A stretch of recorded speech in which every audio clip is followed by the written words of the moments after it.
сүймейді туған жерін баласы.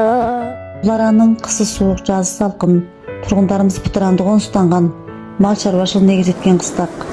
Осы арадағы тұрғындардың денсаулығын үзбей тексеріп тұру үшін отбасы сайын аралап қызмет ету маған ең қолайлы тәсіл саналады. Осы арадағы әрбір отбасының денсаулық жағдайына мен әбден қанықпын. Әсіресе қан басым, қан қоюлық, қан несеп ару басым көп занды елейді. Ал мына сомка менің көмекшім. Шиндианту пишаумен тексереміз. Қан, несеп тексеру сияқты 30 түрден астам тексеруге болады. Бұрындар қыстақ шипаханасына барып тексертетін. Қазір өзім үстінде тексере беремін. Күдір тау жолдарына негізін атпен жүруге тағдыланып кеттім. Ат жалындағы шипагерлік қызметімен шұғылданғаныма табаны күректей 26 жылдың жүзі болды. Мен бір партия мүшесімін, сол себептен жападалы тұрақатты артта болып отырып, халық үшін қызмет істеу менің міндетім.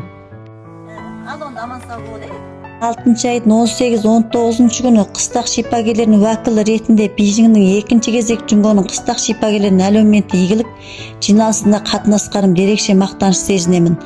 Бұл мен үшін шабыттандыру, одан да маңыздысы алға басуымның қозғаушы күші. Бұл бір ғылыми салтанат жиналыс болып қалмастан біздің үйрену, ауыз күйіс жасау, өзара тәжірибе алмастыруымызға текше әзірледі. Сондай-ақ негізгі саты емдеу саласын шарт жағдайын ілгерілетуге тың қозғаушы күш қосты. Шипагерлердің диагноз қоюына көмектесу сомкасын таратты. Мен осы ретке жиналысты орай етіп, үздіксіз үйреніп, бүкіл ынта-пейіліммен бұқараның денсаулығының ақаусыздығына қамқоршы боламын.